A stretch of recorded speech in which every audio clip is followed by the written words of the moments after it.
think that we are all on. We want to say good morning to you. So thank you for recording in progress. Joining.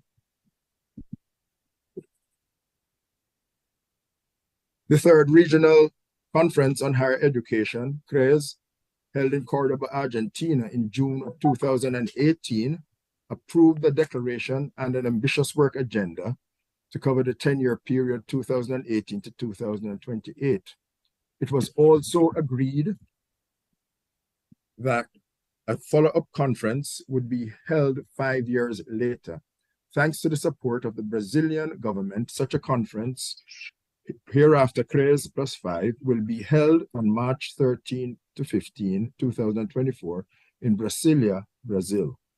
CRES +5 will be an opportunity to review the achievements made in higher education in Latin America and the Caribbean, and at the same time to establish priorities for the next regional conference on higher education to be held in 2028. CRES +5 thematic axes, 12 of them have been defined for public consultation series across the Latin American Caribbean region.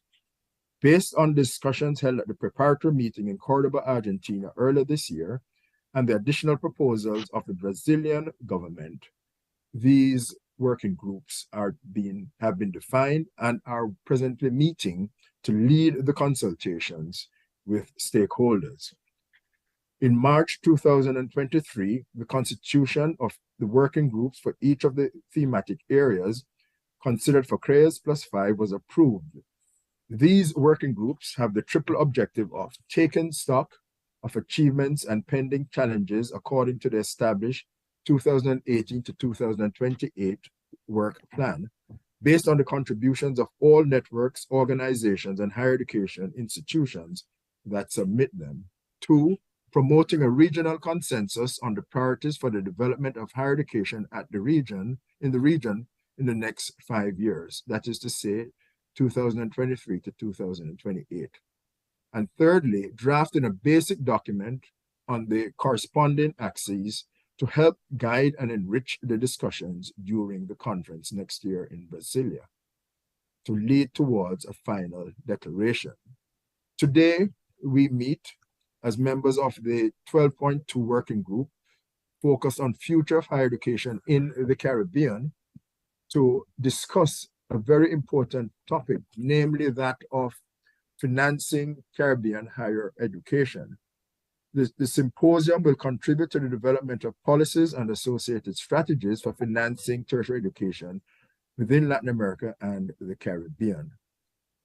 It is my pleasure to acknowledge Professor Delroy Hunter, who is the chair of the Jamaica Tertiary Education Commission Advisory Board, and also Professor of Finance, holding both a titled chair as well as professor in the department at the University of South Florida, who will moderate the session for us. He will share his opening remarks and introduce the panelists. Professor Hunter, over to you. Thank you very much, Dr. Black. It is indeed my pleasure to participate in the symposium. As we proceed here today, it is appropriate to welcome everyone to the symposium. So let me say good morning and buenos dias.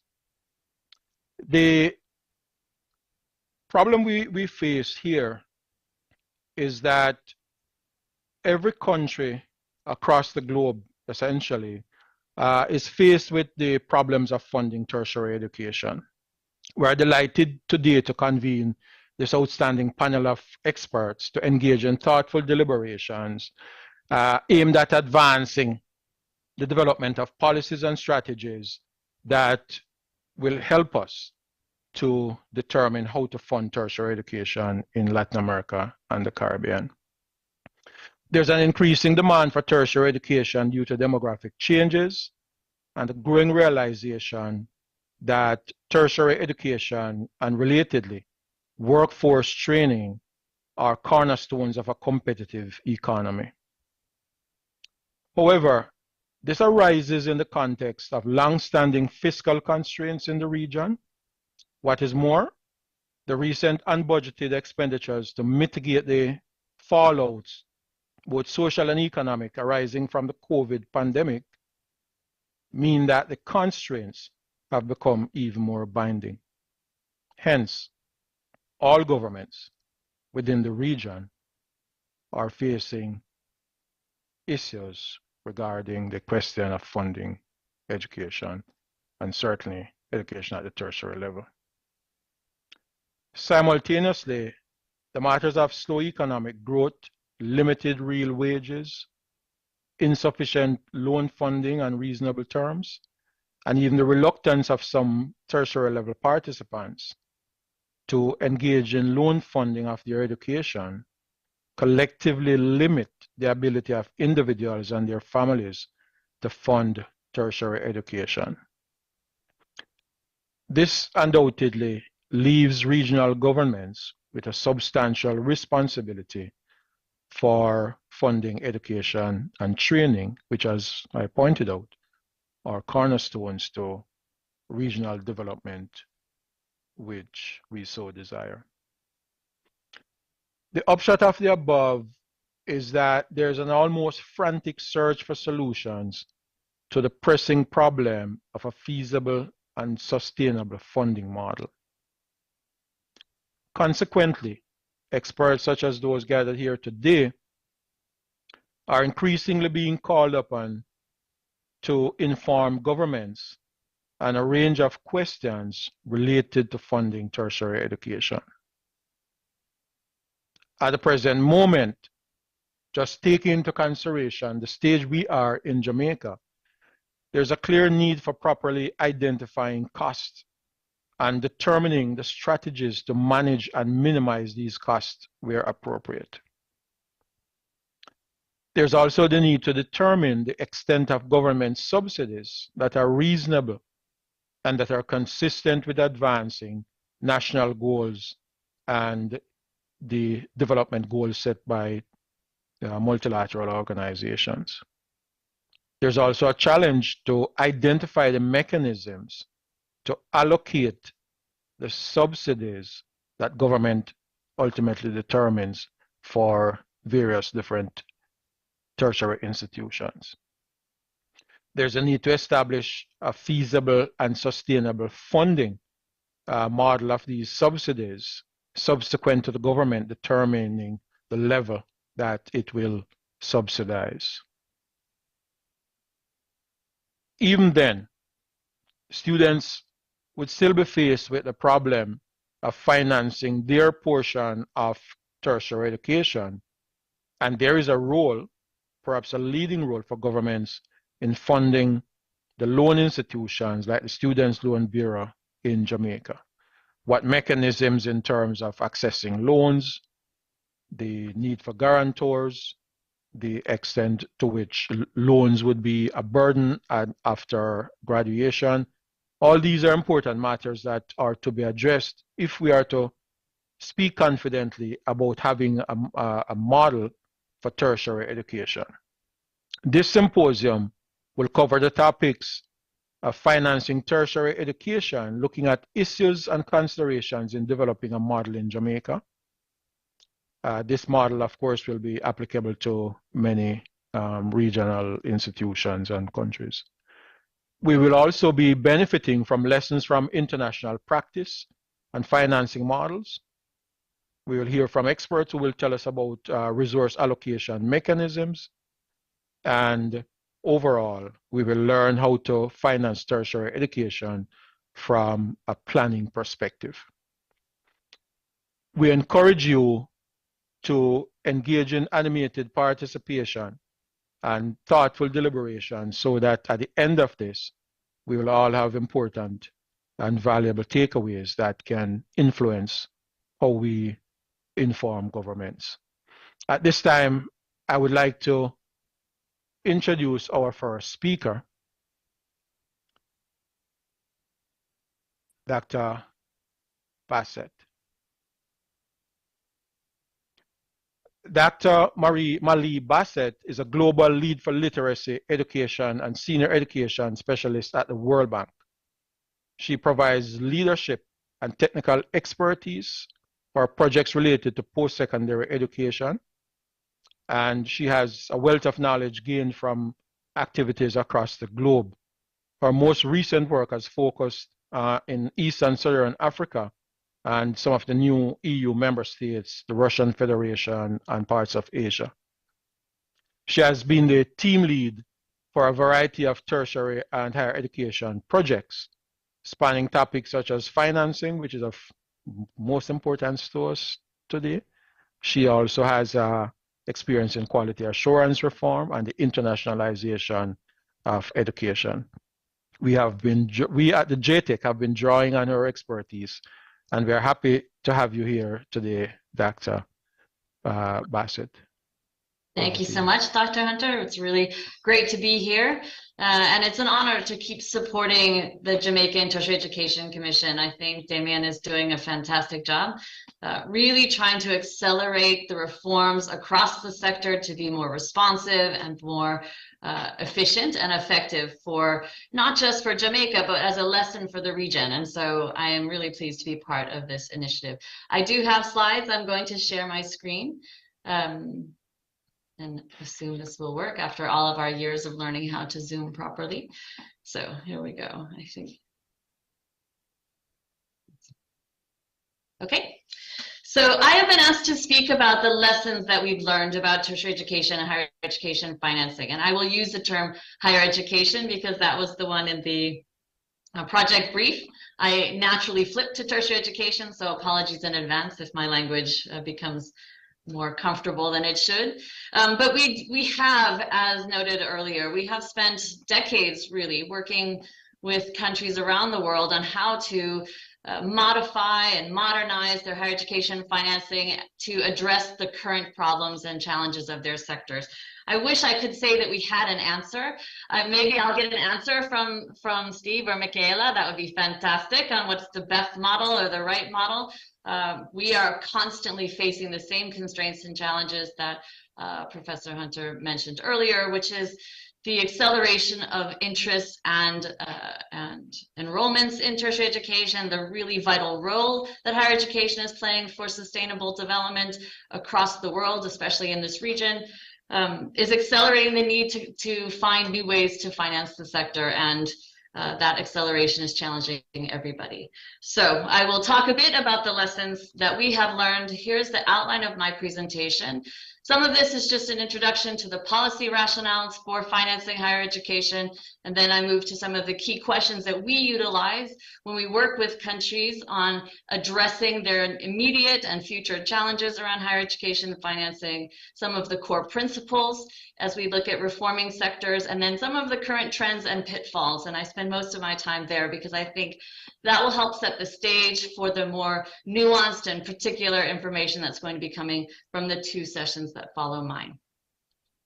So I'll start here. Some of the policy rationales for funding, as we're seeing and we have seen for the past few decades, there's been an adaptation of funding from the sort of historic norms of block grants to institutions that kind of have been just built into the national funding models to this new public management model for financing, which requires more data, more professionalization of the management and the sort of funding governance of the institutions. There's more on measurements for results and outputs. There's more accountability around those. The units of financing have been disaggregated more and more, so it isn't just about funding the institution as a whole, but oftentimes breaking down the funding streams according to different units of finance.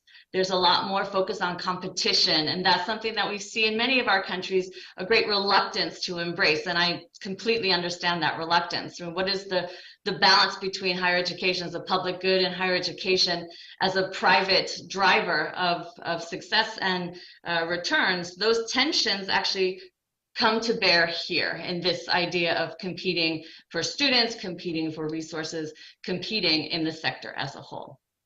And this last point about efficiency, a real focus on institutional and sector-wide efficiency and how funds are being used.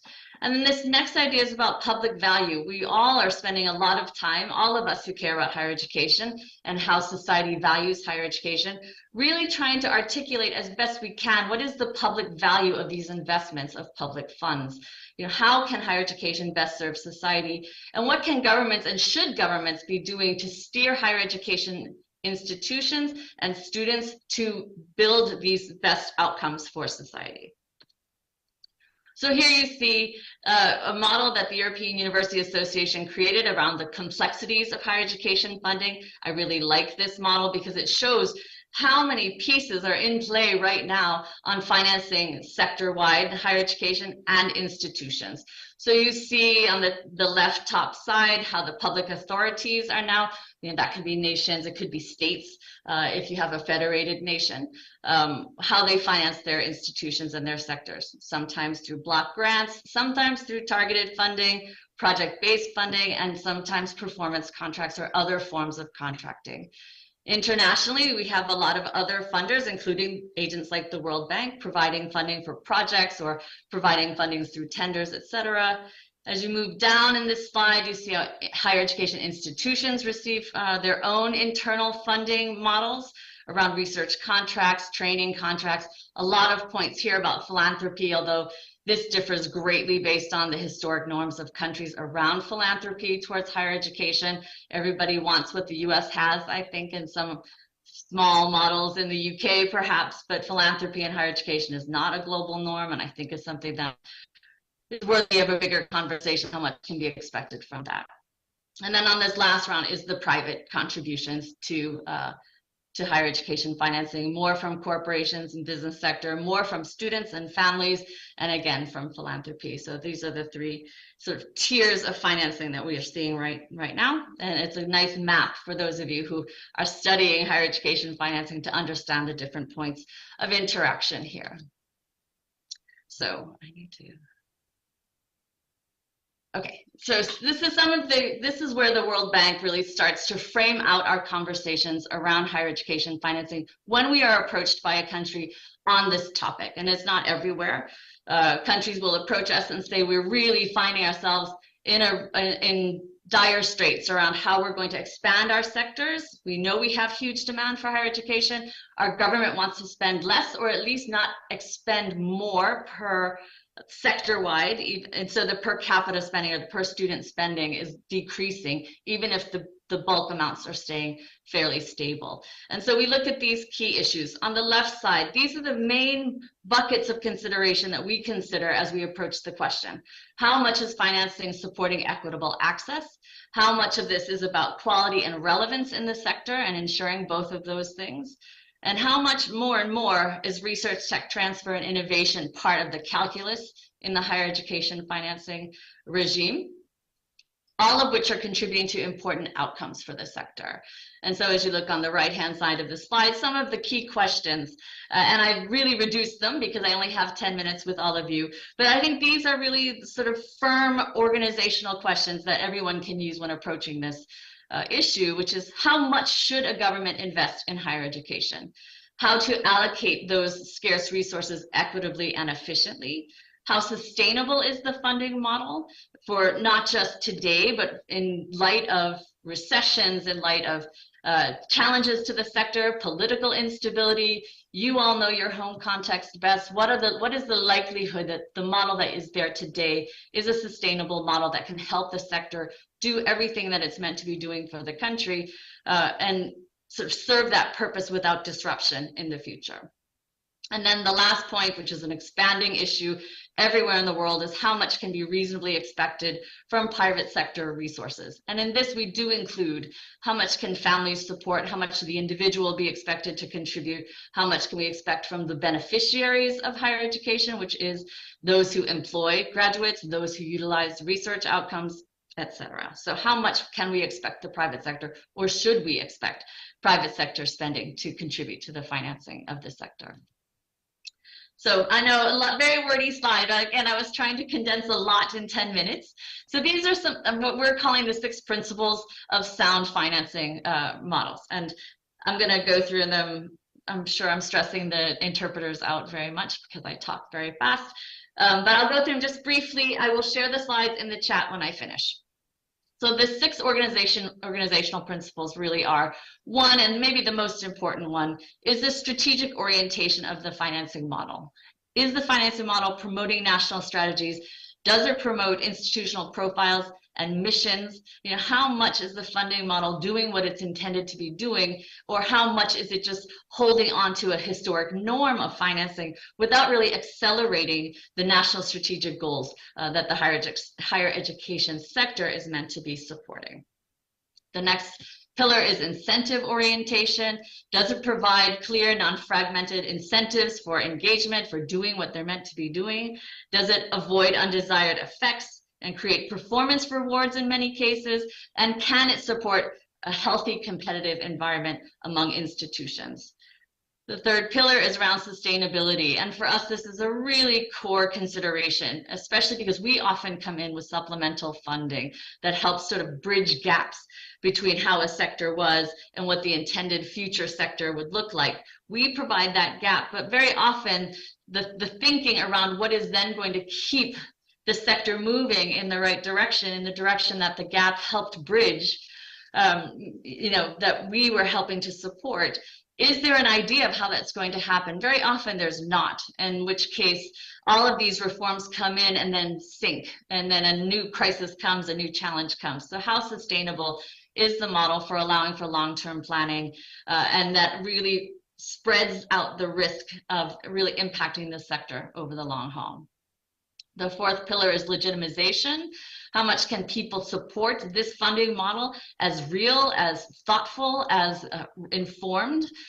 Is it unambiguous and the structure is quite balanced? Does it make the funding transparent? Can people understand why these funds are being used as they are? And really, is there enough going into this sector to support the sustainability of the sector? So this is where the lump sum comes in. We don't necessarily think the entire budget should be distributed as a lump sum necessarily, but some sustainable financing year on year needs to be guaranteed to all institutions to ensure that they will exist from year to year. If everything is in the air, and there are some countries where that's the case, then an institution cannot necessarily know if they'll exist in 5 years, because it may be some shakeup in the model that takes away huge parts of their financing. So this legitimization question is really important. This fifth pillar about autonomy, implementing adequate levels of regulation around financing, ensuring the autonomy of the institutions, especially around their internal resource allocations, not interfering with how institutions utilize the resources once it has been agreed how much and for what purpose they're getting them in the bigger scheme, and promoting the accessibility of diverse income sources, as we saw in that initial grid by EUA. And then the last pillar is about practical and feasible, the practicality of the model. Using good data, can you assess what's happening? Is it efficient administratively? Can it be utilized well without complex systems having to be built in order to implement? Does it have solid methodological standards, et cetera? So here are some trends that we are seeing globally around funding models with performance orientation. These ideas now, more and more, is that national governments, in order to justify the high levels of spending, and as Dr. Hunter said earlier, I spend a lot of my time working in East Africa. East Africa has disproportionately high levels of tertiary education spending, relative to how many students are enrolled, which are some of the lowest gross enrollment rates in the world, and the outcomes. And so there's a lot of tension around the spending models and whether or not they're efficient and fit for purpose. And so we're seeing more funding models that are looking at sort of this 3-pillar concept, where there's a basic lump sum in the funding model, there's a performance element, and then there's some rewards for innovation. And then these 3 pillars work complementary in order to sustain institutions, but drive just enough competition or just enough incentives for innovations to keep the sector moving forward and becoming part of the economic and social development of their host countries, their home countries.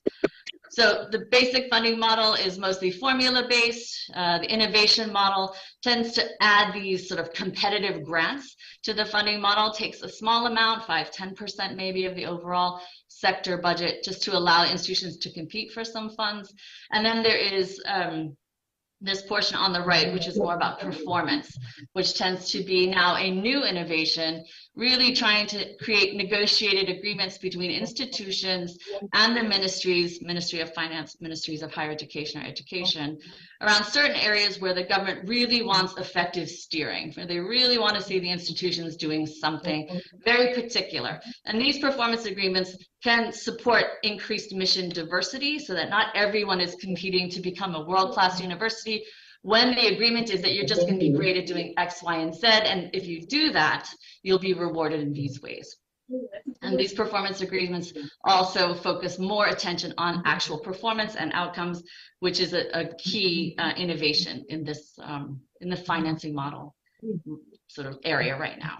I won't talk about this because I think I'm going too long. But now I will end here with just some of the pitfalls. And so I hope this becomes sort of things that just stimulate your mind as you think about what can happen with these types of challenges and changes to financing in higher education. At the national level, very often we're seeing funding that's unrelated to national strategies around what the higher education sector is meant to be doing for the country. There's non-transparent budget negotiations between the ministries and higher education institutions. Maybe it's happening at the highest level, but the academic staff and the students and other stakeholders aren't seeing what's being agreed, and then they're forced to implement a model that or an agreement that they didn't have any stake or say in how it was negotiated. There's some assuming of equal cost structures around higher education institutions and disciplines. Again, this sort of blanket type of financing that's not looking at what things actually cost and where there could be savings in some places or where more should be spent in others. So there needs to be much more nuance around understanding what's being financed and why. Funding being driven by quantitative indicators only without looking at some of the qualitative issues, like whether or not students are having a good experience that's helping them make it through, whether or not there's relationships that are being built between institutions and employers, for instance, that can then grow into something that could be quantified later, but qualitatively is meaningful today. Frequent changes in the funding regimes, we're seeing that all over the world. There's not enough stability in financing right now, and it's creating a lot of worries and institutional challenges. Overly complex or simplistic systems. And then I would say something that Dr. Hunter said earlier too. There's an overestimation on the financial sustainability of student loan programs, and we're seeing that all over the world. That they build these student loan programs with this belief that there'll be X percentage of repayments when the times come for repayments to come, and those repayment levels are often significantly lower than is needed to sustain the body of the financing model. And that's something that is challenging governments all over the world with these new student loan regimes. Last slide. In terms of institutional financing, institutions that don't maintain a strategic profile or haven't identified their really particular mission and value to the sector, they often will miss out on a solid financing model or be part of a really good competitive environment. Why are students picking that institution? The strategic profile is really important. Funding, again, that's not related to institutional strategies, no consultations with stakeholders, as I said before, so that there's a disconnect between those who are implementing and those who are defining the terms. That their institutions often do not have the professional capacity to strategically manage funds. This is a big challenge all over the world, where academic staff, as brilliant as they are at research, are not necessarily trained to manage billions of dollars or millions of dollars in structures that define the financing of their institution, and that can be quite challenging and has been seen to be quite challenging over the world. And then really limited communication about the rationales for the decisions that are being made on institutional financing. And then this last point on student financing, very often we've seen countries focus their student support on merit-based financing models without focusing on need-based, and this expanded access question is really expanding the need-based elements of higher education. More students are coming, those students are coming with a greater diversity of financial needs, and so more emphasis should be placed on need-based financing, especially when looking at the ability of students to pay and really focusing on what can students comfortably or more comfortably pay than others. This strong reliance on tuition fees, again, without financial supports to students. Dropout rates are extremely high, especially in lower income countries around the world. And this is often because students are enrolling without the financial support to pay continually tuition fees. And then I'll close. I said earlier about student loans. I think student loans are a big challenge for financing. We're going to rely on them globally more and more, but the way that they're managed and what the expectations can be really have to be more thoughtfully sort of defined at the national and local level. And then this last point, which I think is a really important point, is that very often systems underestimate the debt aversion. And again, Dr. Hunter said this earlier, that students and their families have, and how can communication campaigns around what's available to them, around the repayment options they have, how can that shift their understanding of what's available to them in order to utilize these funds more effectively and for more students. Okay, I will stop there. I think I've gone on long enough. I hope if people have questions, you will pose them to me. Thanks so much. Thank you very much, Dr. Bassett. It is clear that the symposium could use a single expert for the entire 2 hours, and you'd be still speaking at the end of that 2 hours. We appreciate what you have said. It resonates with a lot of what we have been discussing at the J-TEC in the subcommittee meeting on financing education. We thank you. Is there any clarification, any quick question? We have a minute or so.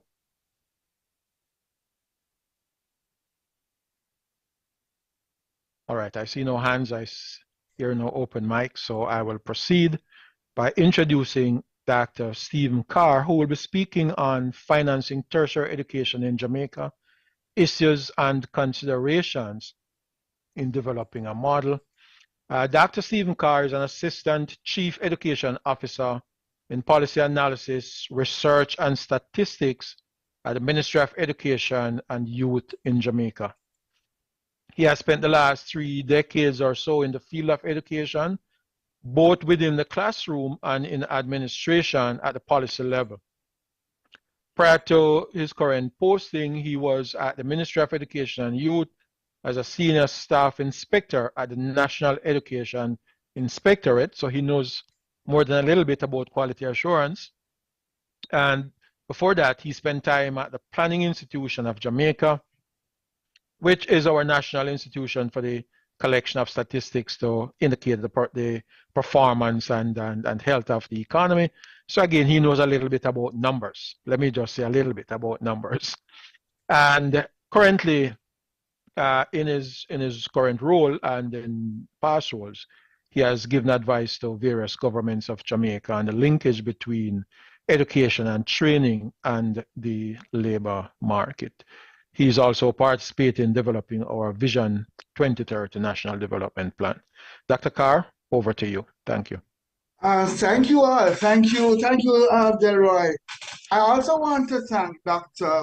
Roberta Bassett. I think her presentation supersedes mine and negates what I need to present. But let me tell you what we're doing in Jamaica. I want to share screen to show you what we've been doing, and we've been working on creating. Are you seeing my screen? Yes. We're working on creating a tertiary higher education policy for Jamaica. And we are, after much consultation, we've taken it around the country about 2 or 3 times. We're at a point where we think that we're 90% complete on a higher education policy for Jamaica. What is missing is what we're discussing today, a proposed funding model. And Dr. Bassett has basically brought to play all the things that we have had to grapple with in all the consultations that we have had across the island. And we have put together something I'm going to present right now. And maybe later on, Dr. Bassett and I can talk off air as to what do we need to do or where do we need to go. But you gave us a lot a while ago. But this tertiary education policy is part of a Jamaican-led initiative to create something called legacy policy. There are 6 of them. Higher education is one of those policies. And we're working to complete this policy, in my estimation, before Christmas. So here are the proposed funding models that we are thinking about. What are the ideas that we think should be a part of this model? and Dr. Bassett spoke about many of them. One of which is that the government of Jamaica will pay tuition fees for Jamaican students who are doing courses or programs that are part of our national development priorities. The government has organized what are the things that we're going to be running the economy with, and as we are considering this policy that any Jamaican who's enrolled in one of these programs, the government will pay their tuition fees. So we're trying to ensure that the economy rolls by ensuring that the students who are enrolled in those programs, their tuition fees are taken care of. We're thinking of giving grants for research, and we'll speak about that later. That's part of our policy, speak about creating universities and higher education institutions that are heavy on research. And we think research is going to be a part of our national development program. We're also supporting programs that are innovative and entrepreneurial. The support from government will include an additional percentage if you are pursuing courses or you're having courses for students that are aimed at innovation and entrepreneurship. We think that one of the problems that our students have is that many of our programs are urban-based. We're thinking of putting many of our tertiary institutions in the rural areas, so the students need not come to the urban centers. So we'll have satellites of the universities, different universities in various parts of the islands, that it would lessen the cost of tertiary education if students could access these programs, many of them online, from anywhere they are in Jamaica. We're actively speaking about a training for export program. We're thinking of how can we, with bilateral agreements, ensure that we train enough for export, and the government of Jamaica benefits from training those persons at our cost and benefits in the long run to remittances, to support to the government, because we are recruiting and we are making arrangements with external bodies for our trainees. We think that any program we're going to be doing have to look at career development. There are a number of youngsters who have gone to the university, spent 5 years, and still don't know where they're going. How we can reduce costs is by ensuring that our students are aware of career development choices, where the jobs are going to be, and so they are to enroll in programs that's going to land them in a job. At current in Jamaica, only about a third of our students are qualified for tertiary. We want to increase that cohort. And we want to ensure that the other 2/3, we're going to find a way to get more of our secondary graduates into tertiary. And so one of the things that we're doing is putting tertiary programs in high schools and in community colleges. We want to have a program to ensure that not only access tertiary, but they graduate. So there has to be a program within the school. We're going to incentivize the school to ensure that they graduate. So that the throughput, you'll receive an additional benefit from government based on your throughput, those who enter and those who leave. And so we want to ensure that they not only access tertiary, but students actually graduate. There is a correlation in Jamaica between tertiary and workforce development. The government currently has a levy on workforce development. Companies pay a levy to the government to support the training of people. And we're thinking that nexus could be lessened by some of the support that the government receives from these companies be given to the tertiary sector. We are supporting as a policy labor market driven programs. So your programs must lead to entities to the jobs that are going to turn up. Students are going to get jobs within 6 months. The industry, BPOs, whatever we have going here at current, that the training is going to lead you into a job, and we're going to support those programs. We're going to cater to a number of adults who did not matriculate in the tertiary institution, but they have the requisite experience to get them into a tertiary institution, what we call prior learning assessment and recognition. A number of our institutions are ready to put this in place. Some already have. That we are recognizing that there are people out in the labor force who have no certification, but based on their job experience, they're able to do the job, and so we could qualify, we could certify them for the job. And we're going to look at how we bring in that large pool of people.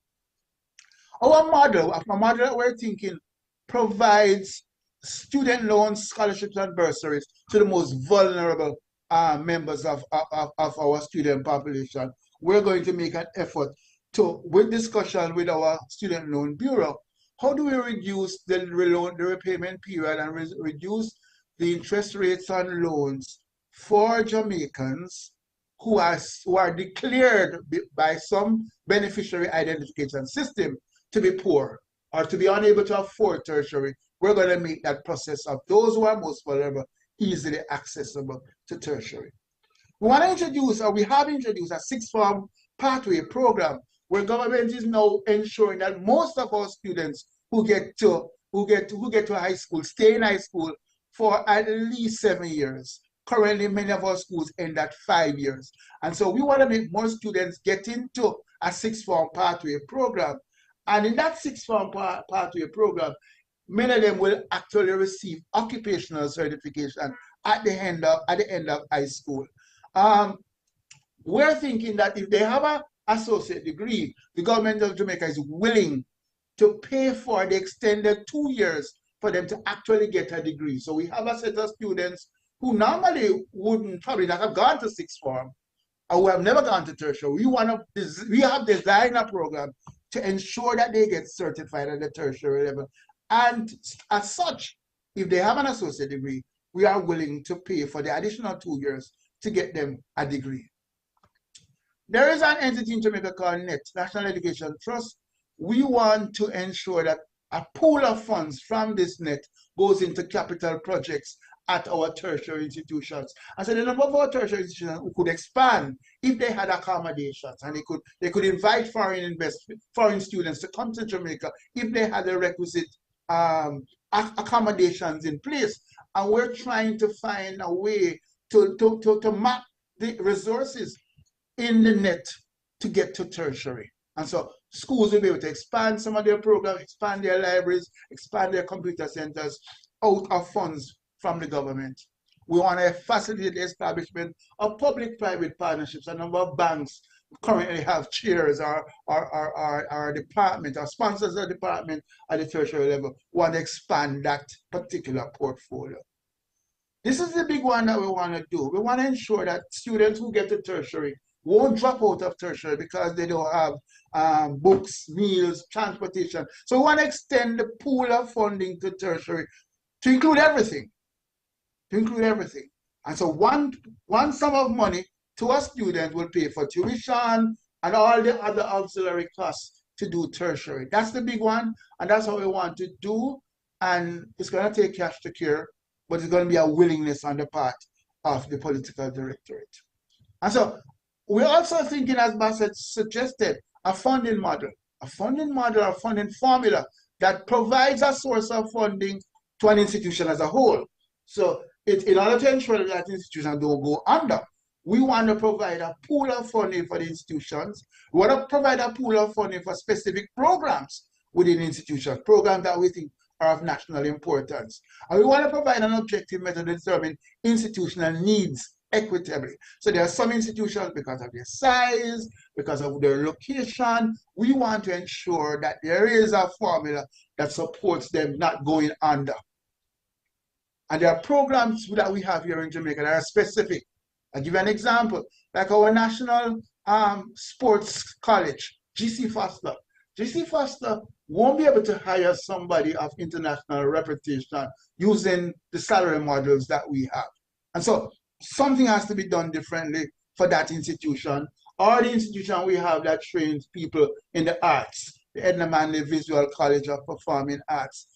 The people who are trainers in these particular institutions are not regular people. And as such, there has to be a model that caters for those things. We want to reduce competition and lobbying.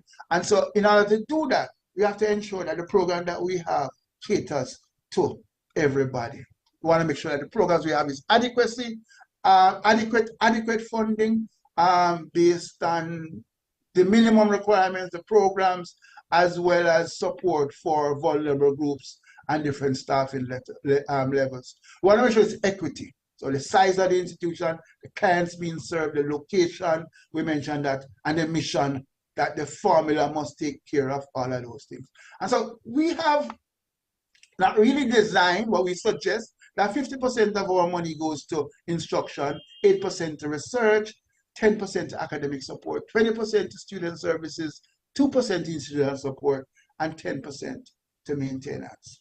That essence is my presentation for this morning. But we want to put a model together that says how we're going to fund tertiary in Jamaica.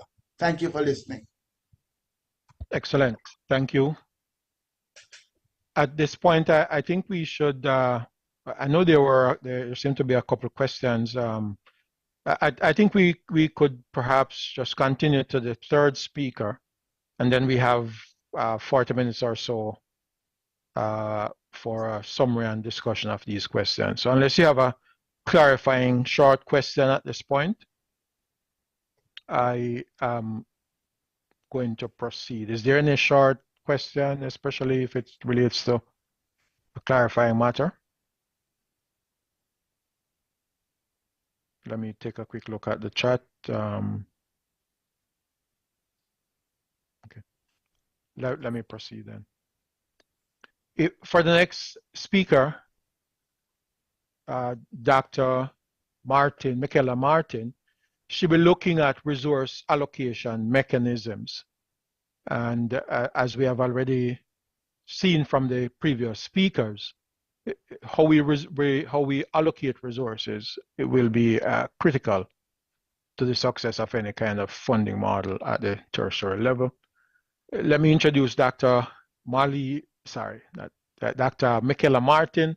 She's a program specialist specializing in selected areas of higher education policy making, planning and management, as well as the systems and at the institutional levels. She has specifically working on flexible learning pathways in higher education. That will be interesting in relation to what was just said about the prior learning playing a greater role in Jamaica. She has also looked at internal and external quality assurance in higher education, indicator systems for higher education, and the management of university enterprise partnerships. Again, also very interesting in the light of what was just said. She has a wealth of other experience, tertiary education in small states like ours, management of higher education systems.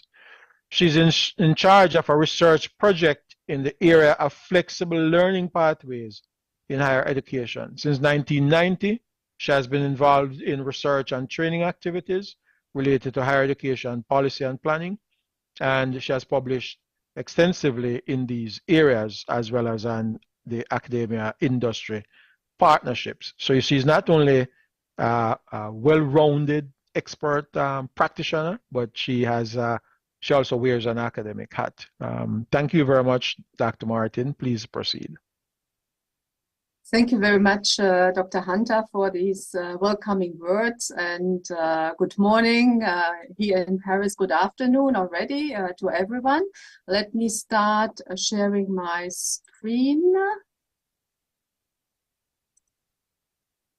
And okay, and should go slideshow mode. Can you see my screen in the right mode? Yeah, so my presentation today is about resource allocation mechanisms in higher education. So in a way, it's a little bit of focus in to what my predecessors have explained. Roberta talked about financing mechanisms in general, from public allocation, private funding, but also student support systems. But I will be focusing in on a particular issue, which is resource allocation, public resource allocation to higher education institutions. And the question here that I will address sounds very simple, but it's very complicated. What is the most appropriate mechanism by which sector resources should be allocated to institutions? We then have, of course, and I should also underline this, within institutions, we can have resource allocation mechanisms, and often they kind of There are repercussions of the mechanisms which are used at the national level, from the national level to the institutions. But my presentation is on this one, and I would want to say from the beginning, maybe one of the main messages that I would like you to take from this very short presentation is that there is not a single resource allocation mechanism that has all the advantages. They have all advantages and disadvantages, but some are maybe more appropriate than others. And that's, I think, I would like to demonstrate. So the traditional model, and I think Roberta has also alluded to that, is negotiated funding. Negotiated funding is the typical annual allocation, which is typically adjusted by the inflation. So it's an incremental budgeting mode. And in some countries, we have also ad hoc negotiations. I remember one country in which I have been working, there would be a yearly conference between the minister and the presidents of the universities, and then they would discuss, and one would say, yes, but in my university, we have this particular factor which justifies that we are receiving more. And so they would negotiate among themselves and agree on the allocation that each of the university would then receive. So this is negotiated funding. It can be granted either as a line item budget or as a block grant, but it has a number of disadvantages. There is no linkage between the activities and funding. So the volume of activities, let's say the volume of students, is not taken into account into the funding allocation. There is no efficiency, there's no incentive for efficiency to set in motion processes which lead to greater efficiency. There is no incentive for responsiveness to labor market needs or to student demands. There is no transparency either. Nobody really understands on what basis the negotiated funding is provided, and therefore there is also no accountability. But it has one advantage: it's rather flexible, and it offers a funding stability, because with incremental budgeting, higher education institutions can plan. They know what they will receive the next year, and so they can plan also a number of years ahead. Now, funding formula, and that, of course, we have heard, this is the way that Jamaica wants to go. It reduces the burden of funding negotiations. Once we have a funding formula, it's not easy to agree on nationally, but once it is there, it will be replicated from one year to the other. It allows to enact policy within a framework of autonomy, so it respects the autonomy of higher education institutions, yet it is able to set clear guidance on desirable policy outcomes. It provides transparent funding allocation and contributes to accountability. If it is output or outcome oriented, it can reward performance, and it encourages competition because all higher education institutions are competing for the same pool of funding. Now, we have different types of funding formula, and I think that is also where you are now in your thinking, I understand, in Jamaica. So one way, and now I'm simplifying a little bit, so one way to allocate resources is to do it on the number of inputs. So is to base it on input factors, and the most typical one is student numbers. So we have quite a number of funding formula which are based on enrollments, but typically they are based on cost of students. But what is the cost of a student? So you can either go by average costs. So one needs to do a cost analysis and compare the cost of students within the same disciplines in a sector to understand what is the actual cost, and then calculate an average cost per student. But there can be also a normative cost. The normative cost is the cost that is derived from what you think is desirable in terms of budget, in terms of allocation for one particular student. And the normative cost allows also to set incentives. If a system wants to create incentives, for instance, for STEM students, one can give a higher than actual cost for a STEM student. So as what I want to say here, the student-based funding model allows to set incentives by disciplines, but also by levels, by levels of study. For instance, if a country wants to incentivize the recruitment of postgraduate students, the funding formula can provide incentives via the allocation that is given to postgraduate students. So what are possible consequences of this, and also possible shortcomings? So a student-based funding model may drive up student numbers excessively unless there is an agreement between the national authority and the institutions on the number of students to be recruited. I think that that's something which is very important. If you do a student-based funding model, we need to plan, and we need to agree with the sector on students to be recruited on the number of students that then will also be funded over the next year, in the next year and over the next years.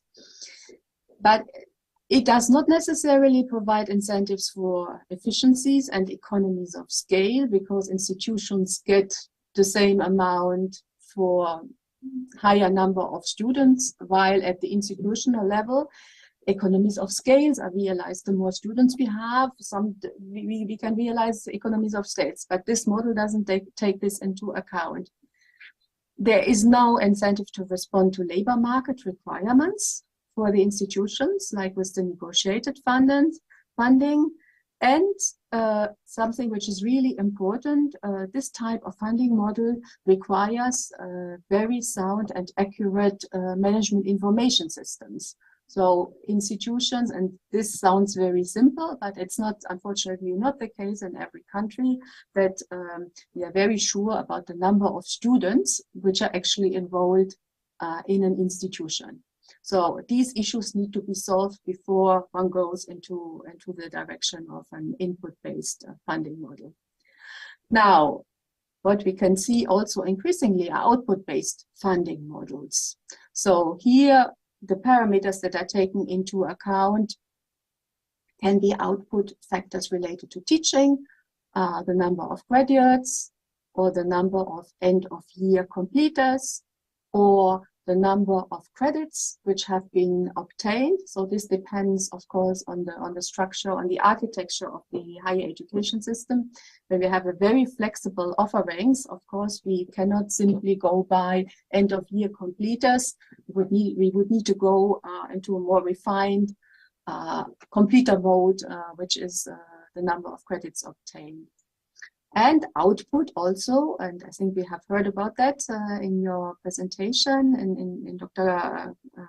Pierre's presentation. We can also use research factors like the number of PhD students, the number of publications. And what we often see is on these output factors, national authorities set up performance contracts again. So these performance contracts can cover the number of students to be trained, and they will account for a certain share of the funding that is provided under the funding formula, but also for the completers and also for the research outputs. And so there can be a combination of these different factors in the same, and there typically is a combination of these different factors into the same funding formula. So possible consequences. So output-based funding is concerned with increasing the effectiveness. So we are rewarding institutions for their performance, graduates and research outputs.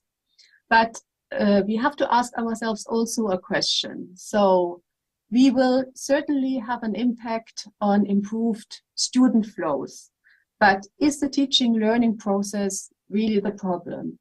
Or is it that we have difficulties with our student flows because our secondary school system is not strong enough to provide us with the graduates that we then can train with, let's say, a normal allocation of resources in the higher education sector. So we may not necessarily tackle the right problem if we base our funding on graduates. And the other question is, what is the quality of graduates? So the typical answer that we receive here often is, yes, but we have also quality assurance systems in our sectors. And that is very true. The quality assurance systems more typically look into inputs and processes themselves, and not very often into the quality of graduates. So in a way, we could run the risk of inciting also higher education institutions to allow for an easy throughput so that they produce the number of graduates which rewards them. So I think these are things that we have to take into account. And the other thing that we also have to take into account when we think about funding formula is that we have to think very strongly about funding stability. We cannot use funding formula which produce unpredictable funding for higher education institutions, because then this could be very disruptive for them. I think Roberta has mentioned that already. So it's not sustainable. It's also, and this is why we typically work in output-based funding models with tolerance bands. That basically means there will be only a small percentage of the overall funding that can fluctuate actually with the impact of the parameters, input or output-based parameters. I think that is something really important to think about. Now, my last funding mechanism is voucher systems. So voucher systems are in the discussion for decades. In a way, I have seen them discussed already 20 years back. Some countries have tried them, not many. It's only a few countries who have ventured into voucher systems. So what is a voucher system? A voucher system is an allocation, funding allocation that goes directly to the student. And the student can then choose the higher education institution. And so the funding goes with the student, via the student, to the higher education institution. So in a way, it's like an input-based funding, where the funding goes from the government to the institution. Here it goes via the student. And the idea behind this mechanism is that it drives competition. It is the best institutions that will get the best and the most numerous students. One of the issues that we have to think about is that students, and that is the same in school systems in general, students do not have always the same level of information on the quality of institutions.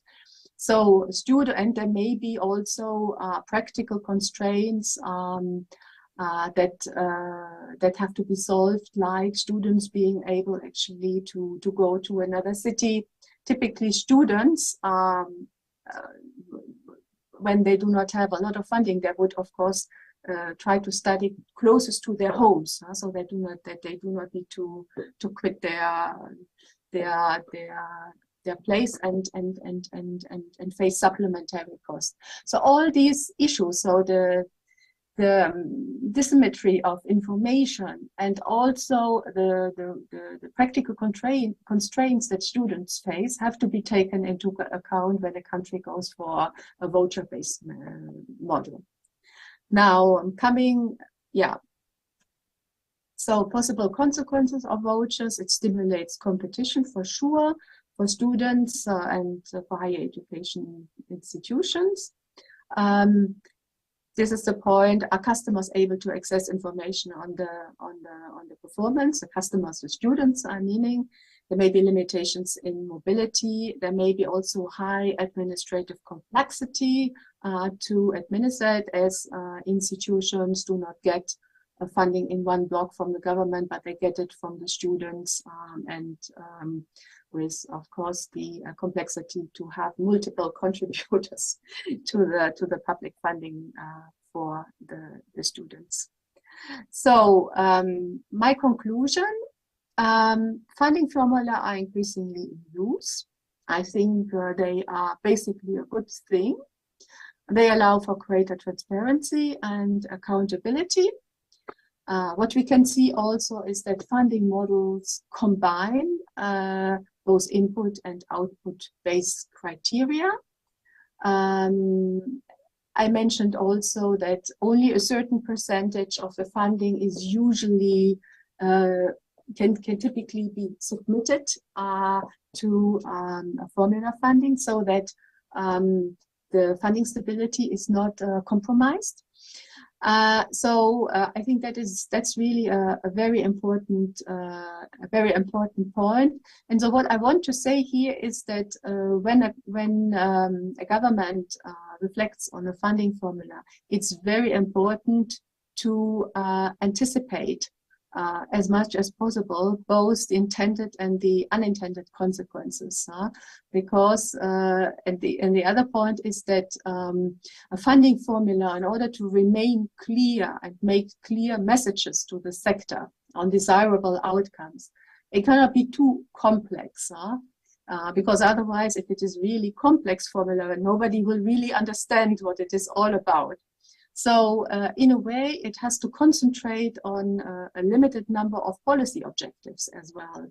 Like it can have, if it is performance-based, it can emphasize quality, it can emphasize equity, but it cannot solve all the funding, let's say all the policy objectives, and Roberta has mentioned about innovation, for instance, which it would be difficult to place under a funding formula. You need more targeted and precise funding pots for this.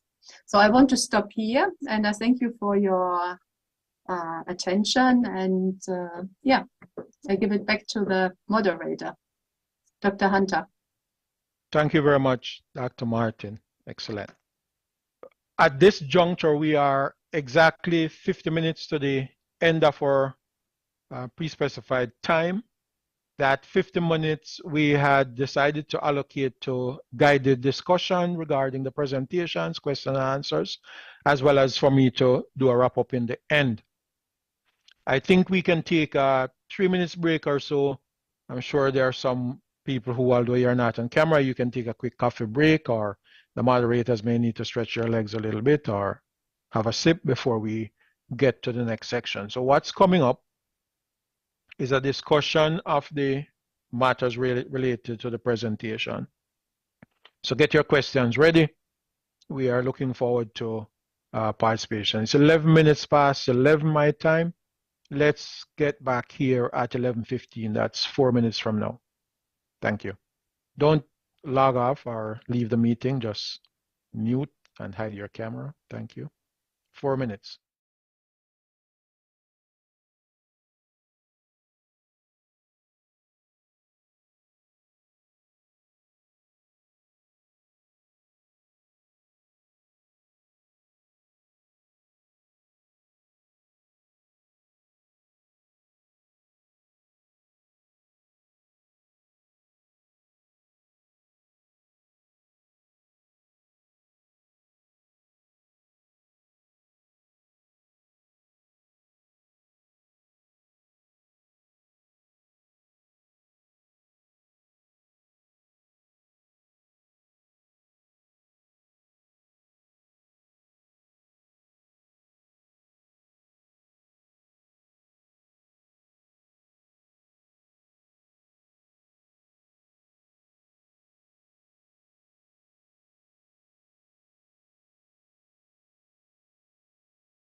Hello, everyone. Your 4 minutes are up. Okay. Let's hope you have had a sip of that coffee and everyone is ready. Let me start by doing a very quick summary of some of the things that were said. Each participant presented on different but overlapping aspects of the question of financing education at the tertiary level. Dr. Bassett, using her lessons from international practice, pointed out that education plays a pivotal role in societal development and that there are various rationale for funding higher education. She mentioned the new public management model that requires more data, more measurements, more outputs, and the disaggregation of units and greater role sometimes on competition between students and also between institutions, I gathered. But this typically will lead to a more efficient use of resources. What is important to note here, and it's a question that I've heard raised several times in the Jamaican context, is the question of, I'll put it in more finance terms, the ROI, the return on investment. There's a concern about how can society be served by our input into higher education. That's an important question that's being asked. And in the report that was completed for transformation of the Jamaican education sector, that question is very important because we fund at a reasonably high level relative to our peers, but the output is not consistent with that. Dr. Bassett pointed out that there were 6 pillars or 6 principles of a sound higher education policy. I won't go through all of them, but some included strategic orientation, legitimization, autonomy, etc. When perceived in that manner, what is clear is that there are many aspects of education that we need to think about before we arrive at some policy. And as Dr. Martin pointed out in her presentation, there can be unintended consequences, and sometimes these can be harsh. Economists tend to call these externalities. Negative externalities can be very difficult. So we have to be careful about unintended consequences. So it is rewarding that the 2 speakers who presented overall general views as opposed to the Dr. Carr who presented the current model pointed us to several pitfalls that we should try to avoid. Dr. Carr told us that the Jamaican financing model, let's call it, is about 90% finished, but the funding part is still being worked on. I will revert to that in a little bit. And some of the important components of what was presented by Dr. Carr is that the government wants to take a new path in terms of how financing is done at the institutional level. And this will lead to more equitable outcome, more access, protection for more vulnerable, so that they too can share in the education resources and contribute more to society. Dr. Martin spoke about the resource allocation. She asked the question, what's the most appropriate mechanism to allocate resources to institutions? So at this stage, to answer her question, we would be assuming that we have carefully considered the costs that students, that tertiary education impose on the beneficiaries. We would have attempted to minimize these costs and to eke efficiencies out of the system. We would then determine to what extent non-governmental funding is available. And then we get to the point, what will the government allocate? That is the overall pot. And then how much each institution will be awarded And she presented a number of models that we can follow. The negotiated funding, which has both benefits and some disadvantages. For instance, one of the benefits of the negotiated funding is that each institution will feel that there is some stability in the funding that they can expect in the future. The formula funding takes more of the performance and efficiency into consideration. But there are various aspects to formula funding, some of which we will ask questions on later. What I'd like to do at this point is to open the mic to the audience, and I will ask questions myself, but if you have questions, please just open your mic and go ahead.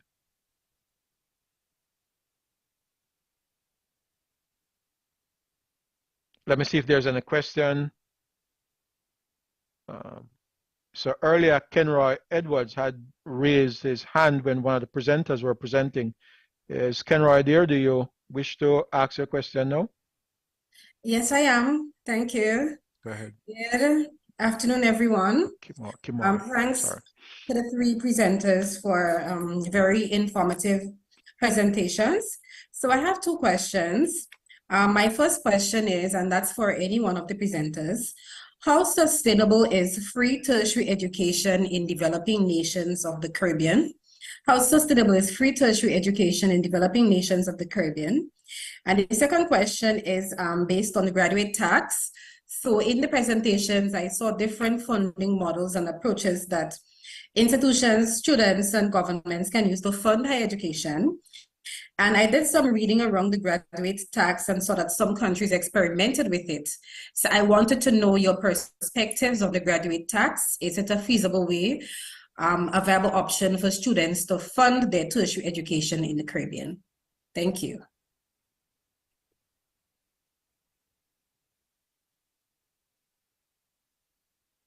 Who's going to take that question? Okay, I'll come in, but I know Michaela can do a great job on this as well. And I think that, so I will tackle the first question especially because this is a question that we deal with a lot. How sustainable is free tertiary education is really a question of how expansive do you want your access policy to be, right? So it's conceivable completely that tertiary education could be sustainably free as long as you maintain enrollment levels that are quite elite, right? You'd have to have a system that is 5–10% gross enrollment rates, and then the funding formula that you have or the funding mechanism you have could work perfectly well. The challenge is that these are cross-policy goals, right? There is a goal for expanded access. There is a goal for improving the higher skills among the most people who can possibly gain those and benefit from those. And free tertiary education is completely unsustainable in an expanded, massified system of tertiary education. There's no question. And I know we haven't talked about this at all. Many countries actually have legislature or even constitutional protections around free education that is inclusive of tertiary education.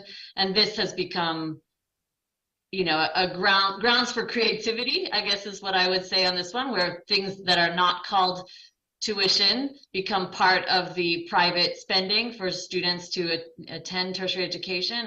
Many forms of fees that are not tuition fees, but that just becomes supplemental to the operations of institutions who cannot possibly function on the levels of government. So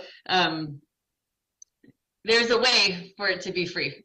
The question is whether it should be free and who benefits from free tertiary education. And for the most part, all the research shows that the beneficiaries of free tertiary education are the wealthiest students in the country. And so, it's supports for those who need it least. And so that's another question, Tyler, is that good public policy? I'll stop there. But if your answer is raising these questions, it seems that it provides ammunition to those who are against the expansion of free education, in the sense that if those that are more well off are the typical beneficiaries. What should we do? Should we have an exemption for people who are of a certain income level? How do we practicalize something like that? Yeah, maybe an example comes from Chile. I'm sure Roberta knows about the example, the fee-free policy that has been introduced in Chile, but only for the students of lower income quintiles.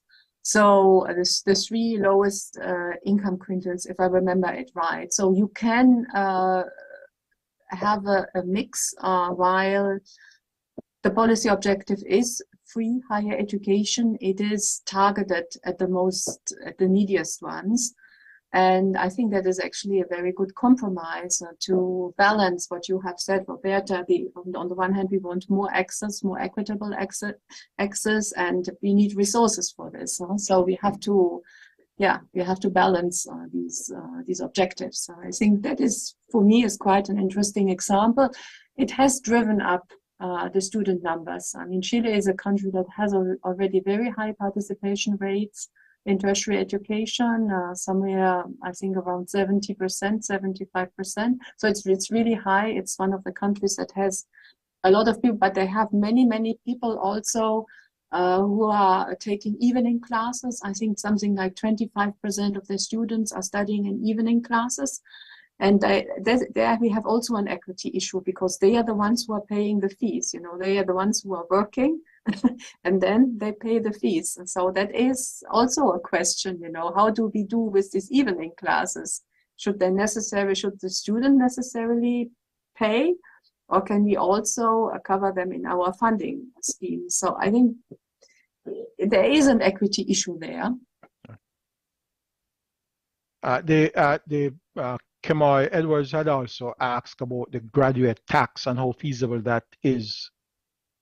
Any comment on that? Is that related to, in Jamaica, we have a heart and human education, etc. charge that is taken out both from the salaries of employees, and also the employers are also charged. Is there something related to the employer levy in Jamaica, and how feasible is this, was the question. Yeah, are there other countries that have used this model, and how have they managed this? In other words, I suspect the graduate tax would be a ring-fenced source that is directly allocated to education. Do you have any, Dr. Mali, you have been across many countries. Is there something that is done, and how successful has it been? Yes, and the graduate tax is a response to really low levels of traditional student loan repayment. It's also in response to what exists sort of in Australia and the UK, where they have this bursary model where students take delayed bursaries and then repay based on salary upon graduation. The graduate tax idea actually is to take some of the burden away from students who don't finish tertiary education, right? Because there's a lot of students, they tend to be the poorest students, the students who are the most at risk, who are still taking a chance to achieve tertiary education, but they don't finish. And then they are still saddled with this massive debt, depending on the country and the financing model, but the debt loads can be quite high. The idea around graduate tax is to only recoup those funds for those who finish tertiary education, thereby spreading it to those who are most successful with the outcomes from their education. I mean, in theory, I love it. I think that's great. I think that there are lots of challenges around perceptions of fairness. You see, even right now in the United States with the loan forgiveness plan, those who paid off their loans, many of them, not all of them, maybe not even most of them, but enough of them have protested, well, I paid off mine, you should pay off yours. There's still a sense from a public policy space that you could have discord among your populace around a position like that. My biggest challenge, I guess the thing I see as the biggest challenge with the graduate tax is that it does require very robust taxation systems. And in many countries, at least the most at-risk countries where the gray economy is maybe the largest initial employer of graduates, there is no automated mechanism for tax recouping. Most taxes paid by those people are sales taxes or other taxes that are captured upon utilization of funds, but certainly not a very sophisticated tax recouping policy. So when Kamoy Edwards was asking this question, she was talking about developing nations of the Caribbean. I don't know enough to know how robust their tax recouping systems are. I would guess probably not as sophisticated as would be required to get enough funds for such a complex system to be sustainable. Thank you. Any other question from the audience?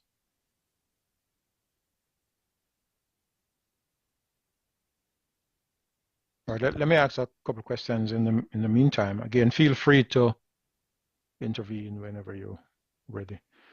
Dr. Bassett, you mentioned that there have been 3 approaches to the funding. There's block grants, targeted funding, as well as project-based or contract funding.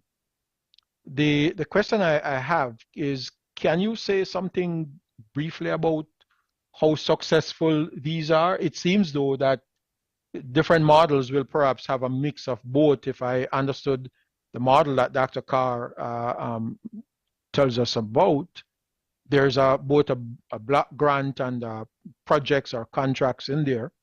But is there any particular empirical evidence that countries that pursue one or the other are more successful than others?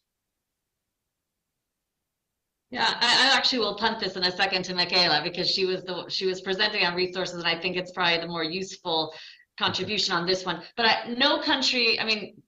many countries do singular block grants, and the singular block model is the one that we're finding to be the least sustainable and also the least agile, right? So if you want a sector that can respond and have multiple forms of institutions and interventions through, as Michaela was mentioning, micro-credentials or other forms of credentialing, other forms of delivery, and her research now, that requires agility in the financing model that block grants freezes, right? And that's usually based on salaries. It's usually very tight. So there's a lot of problems with it, but it does exist singularly in some places. What we are seeing more are all 3 of these pieces existing in financing models, but through different proportions of the budget. But I think here is where I'll pass on to Michaela so she can sort of talk, because I know you were addressing this in your presentation more than I was too, better than I can.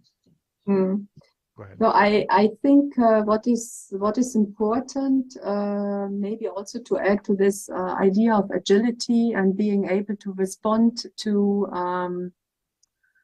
to unforeseen challenges in the course of the budget year, is actually the autonomy to use resources by higher education institutions. So in this sense, a block grant that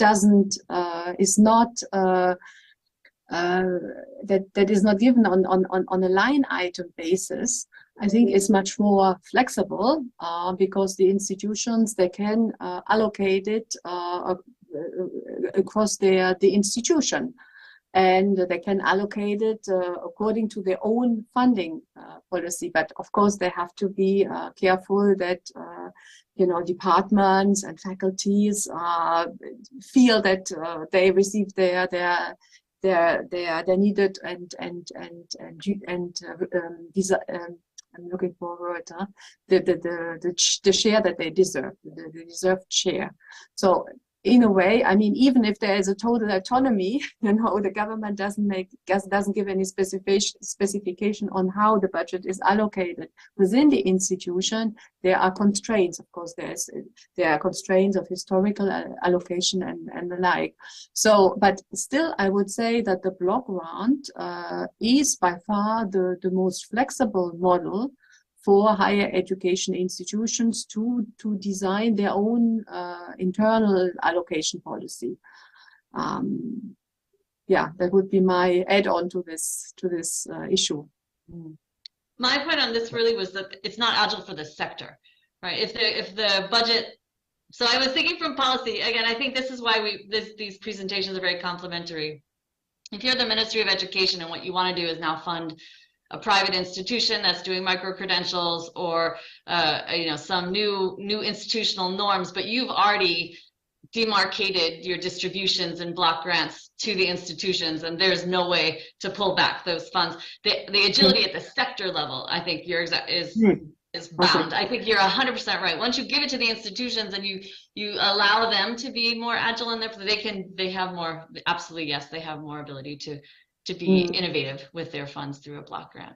I think that's right, yeah. Thank you. But at the sector level, sometimes those funds just get frozen and there's just nothing innovative can happen once those funds are demarcated very specifically. So, and that leads then for what you also have presented in your initial presentation to have a kind of innovation fund that provides flexibility for maybe even, it may be already dedicated to certain types of areas. Maybe there is a digitization policy in the country, and then specific project funds can be allocated to institutions who come forward with a project, and then so there can be even areas to which it is supposed to be allocated. That takes away, of course, again from the flexibility, but at the same point in time it gives a policy direction to maybe a big funding pot. Thank you for enlightening. Cheryl Gibson, please go ahead with your question. Hi, good afternoon. Yes, my question really was for Dr. Bassett. I was very interested when you presented the higher education finance model. You spoke to create the area of performance rewards and sanctions. And I was truly curious of what that looks like. I think I have an idea, but if you could just explain that a little bit, please. Sure, thanks. Yeah, so with this type of a model, as Michaela was saying as well, a certain component of the overall budget would be distributed through a block grant, and that does provide the stability to year on year run your institution.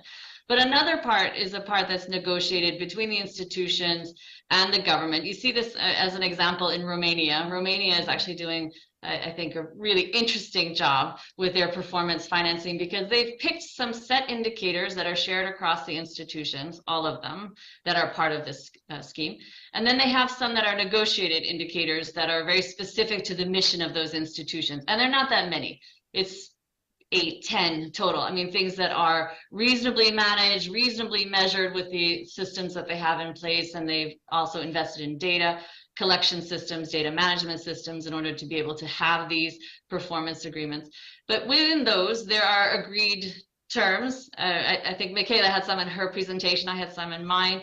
What are being measured? It could be enrollment. It could be progression from year on year. It could be research outputs. It really is a negotiated agreement between the institution and the government with indicators that have baselines and targets. The achievement of those targets is expected, and they get a certain amount of money based on the achievement of those targets. Overachievement can result in bonuses, but all of those terms and conditions are in the performance agreements.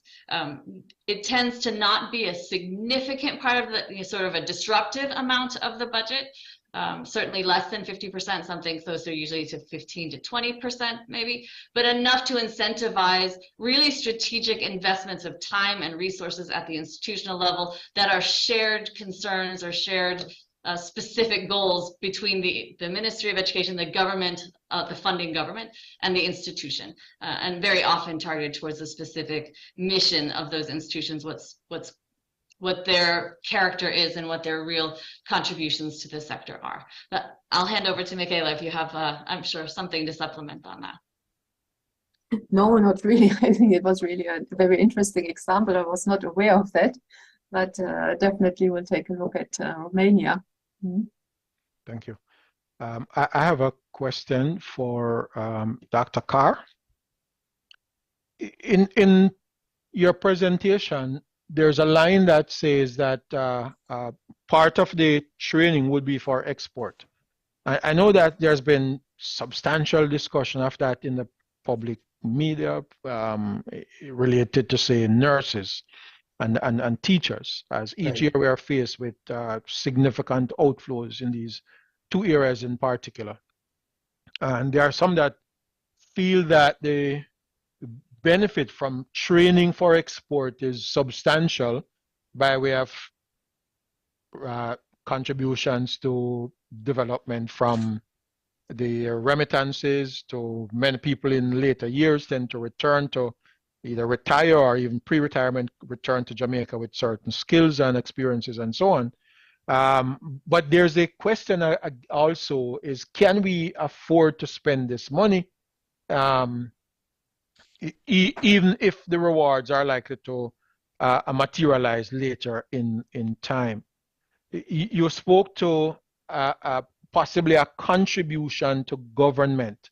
It wasn't clear to me whether in your model, in your proposal, you'd be expecting the trained for export nurse or teacher would make a contribution, a direct contribution to government coffers. Is that something that is being considered now? All right, so the Ministry of Labor, through its planned migration programs, have an arrangement with the recruiters. So the recruiters, based on the number of persons who they recruit, reimburse the government, provide for the government for the training that it has done. So we train people for export. The recruiting agency would then reimburse the government of Jamaica for the training cost that has taken place. That's one suggestion. We have put together a committee. So at the last meeting we had of all the tertiary institutions in Jamaica, they thought it was a brilliant idea. And so they have put together a committee to tell me how it should operate. Whether we're going to bond people, whether we're going to ensure that instead of training 1,000 teachers, we train 2,000 teachers on the pretext that we're going to make money from 1,000 teachers who are then sent overseas. Because they're going to go anywhere. And we have them going. So in order to prevent that, in order to supplement that, we are training an additional sum of teachers designed for a market who will pay us for that. Will reimburse us for the training that we do. Is there a model like this currently in existence, some other country? I've seen planned migration models. Okay. Philippines. Okay. Thanks. The other question I have for you is, can you speak a little bit more about the NET, the National Education Trust? Right. Where does it get its funding from? How would it contribute in terms of supporting, say, capital projects in the tertiary education? Much of the funding that NET gets is from the diaspora. Jamaicans overseas who want to contribute in one way or the form to Jamaica. That money is currently being spent only at the early childhood primary and secondary level. We're thinking exclusively that some of this money could be used for capital projects. So we have identified a number of schools who are ready to take up this sum of money, one of which is a school out in Portland called CASE. So the College of Agriculture, Science and Education thinks that they could train twice as many agriculturalists as they currently do if they had the requisite accommodation. And we think that we could get a project in that would give them the accommodation and would increase the number of tertiary graduates in the field of science and education and agriculture. Yes, I have actually had that discussion with the leader, Dr. DeSantis, Deslandes, yes. I am about to call him the nickname we gave him on campus. But yes, I'm aware of that. But the question then is, how sustainable is the funding from the diaspora? I know there's funding, but I'm not aware of how sustainable it is. Let me say that money is coming. There are Jamaicans overseas who want to contribute to the school, the primary school that they went to, or the secondary school that they went to. And there's a pool of funding coming in. There's also, I don't know if you're aware of a social stock exchange recently developed in Jamaica. That there are people putting funds in the social stock exchange. And we think we could use some of that money to capitalize some of these projects. Very good. So these are interesting new models and approaches, structures and systems that can influence what happens in the sector. And it is for these reasons why I, as a finance professor with no background in the administration of, or even before now, policy in the tertiary sector, wanted to play a role in this game, because I thought that more innovative systems could be put in place, and we have heard different individuals making comments on these, but I'm happy to see that there's more serious thought and some structure being put in place to, I suppose, access these less than traditional means of funding education. Is there any other question before I don't want to sound as if I am. Any other question? There's nothing in the chat. Is there anyone who wants to ask another question? All right. If as I say, please feel free to interject whenever you have a question or a comment. Let me just ask Dr. Carr another, just for clarity. The project or the model that you outlined just now will include, or it seems to me, will include a significant increase in current budget allocation. Please tell me if that's correct. That's the first thing. Definitely. And then can you say a little bit more about the specifics of the government resources? Where will that be coming from? Have we begun to have a clear discussion on tapping other sources that governments typically tap in order to fund this? Very good question, sir. I am avoiding the T word. Yeah. Very good question. Very good question. One of the things that we were thinking of is currently the government spends money to different ministries for training and development. Some of this money is not necessarily used and gets back into the government's coffer after a year. We were thinking of going to every single ministry and tap out all the money that was slated for training and development, especially those not being used, and then direct it straight into the part of our higher education funds. The J-TEC, he's mandated to find funds for the sector. They're going to go and search Diaspora Group, Bill and Melinda Gates Foundation, anywhere you can find money, or people, philanthropists who wants to donate money into a school. And many of these schools have what we call friends of the university, people who have graduated from the college and are willing to support different projects in these schools. The banks in Jamaica have had an interest in business programs. And so I think that with a more concerted effort, my advice is that we could get enough support. What I can tell you, Delroy, is that what we want to do is going to cost twice as much as we currently put into the budget. Twice as much. Yes. That is very important to. Very important. But guess what? You know, we spoke. Roberta spoke about public good and private good. Yes. We are convinced at the ministry that what we're doing is a public good. So despite the fact that the ROIs and the private returns are higher, we think ultimately, in terms of social fabric of Jamaica, in terms of violence, crime, poverty, you name it, if you make more people access tertiary, chances are that household won't be poor. Yes.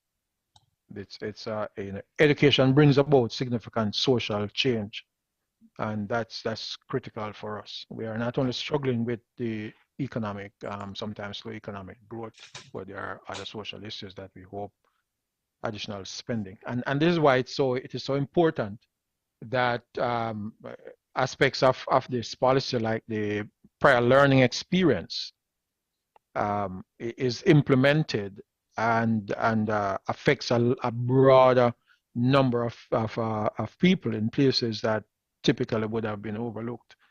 One of the problems we have right now is that not a large proportion of people who are in the tertiary age could matriculate in the usual ways. But if we can increase tertiary education and improve workforce training through drawing down on the prior learning experiences of our residents, that would be excellent.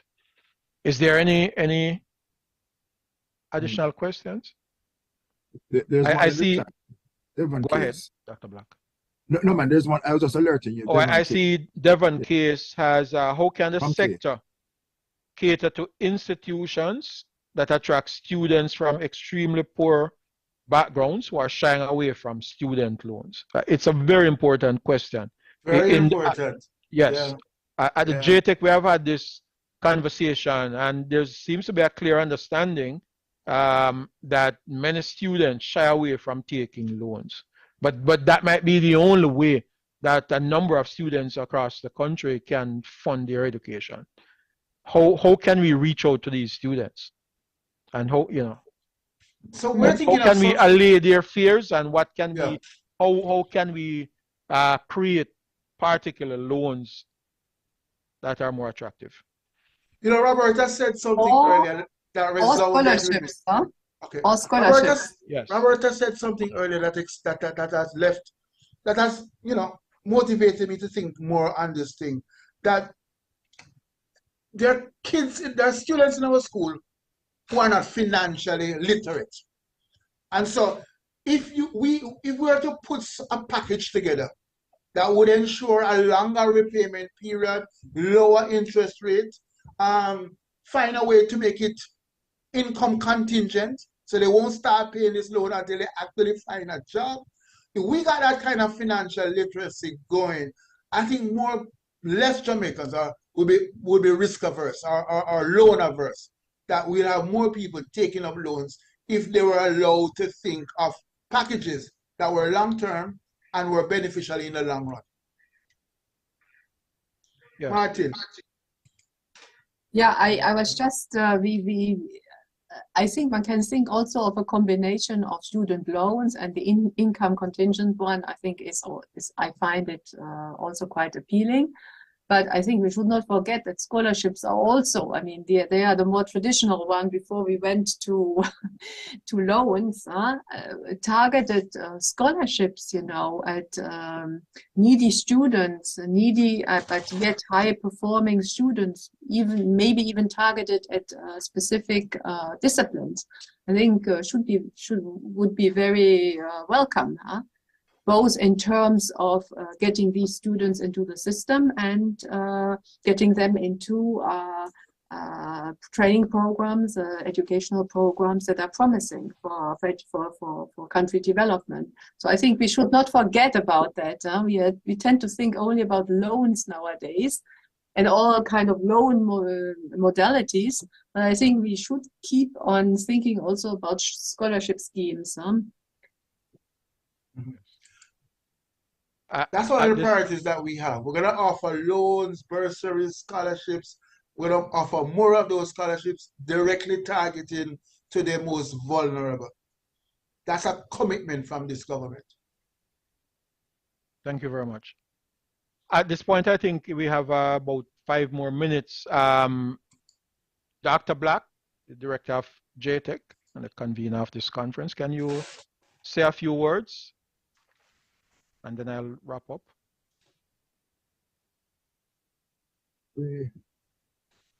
Thanks, Professor Hunter. I think the conversation has been excellent. What has been tabled, certainly is food for thought, and the comments do indicate that. And so this is appreciated. Thanks to you, Roberta, Stephen, and Michaela, for sharing, and then to be able to integrate the presentations and the issues and to distill and speak to the core issues has really been fantastic.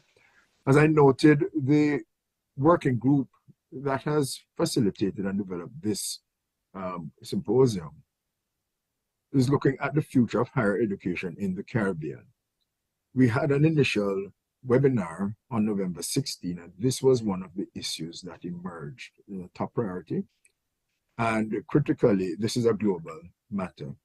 I think the benefit of the experience from Roberta at the World Bank, she as global tertiary education lead, the planning experience, the policy development experience that Stephen has brought, and looking at it here from Jamaica's perspective, in terms of trying to define responses. And Michaela's looking at at the International Institute of Educational Planning associated with UNESCO, looking at resource allocation mechanisms and the benefits and the pitfalls, has brought to all of us and has contributed in a way that once we begin to finalize the paper that we will be putting on the table for part of this regional higher education conference, we will have been able to contribute in a very rich way. And so thank you all.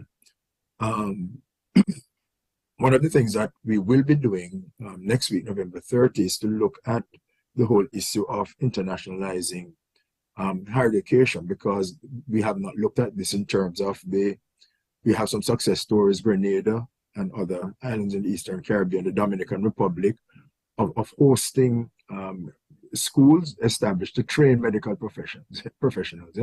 So here it is, we're talking about training for export through steam car, but then also how can we serve as a basis for training of international students? So that is something that also it may be put on the table with respect to how we generate resources. And so we will be pulling this together, the concepts as highlighted, and to be able to share this as part of the discussion within Latin America and the Caribbean. So thank you so very much, Professor Hunter and colleagues. Okay, thank you, Dr. Black, for providing those updates. At this point, let me just take a couple of minutes to quickly summarize. In today's session, we had 3 top experts presenting to us on different aspects of financing education. This material is applicable globally, but our focus is on the Caribbean. We hope that the participants here would have learned a lot and will be taking away from here lessons that they can use to influence the rollout of new education policies, and in particular the funding policies of education. And perhaps equally important, to inform their own institutions in implementing the related strategies and action plans that will be needed to reform education, in particular in the financing of education. As the government and our governments make changes to the existing financing plans, institutions have to act in support of these changes. We have to be informed, be reactive and proactive in making changes, as was set out very early in the presentation by Dr. Bassett, and it was a recurring theme throughout. One of the things that is really going to be critical is the extent to which the participants, the sector, provide information to the decision-making process, because everything that has been proposed here rely on a deeper understanding of costs, and in order for us to make sensible decisions, that has to be data-driven. So we are governments and the exigencies of development across the globe are pushing us in this direction, where institutions need to collect and keep data that they should be able to make freely available and efficiently stored and so on to all the institutions that will be making decisions. We hope that those of you who participated here will be influencing your institutions at the government level and below, so that we can all see the benefit of this renewed thrust on developing tertiary education in the Caribbean. With this said, I bring the meeting to a close. Thank everyone for participating. This was a wonderful, informative event. We hope we'll all learn from it. Take care.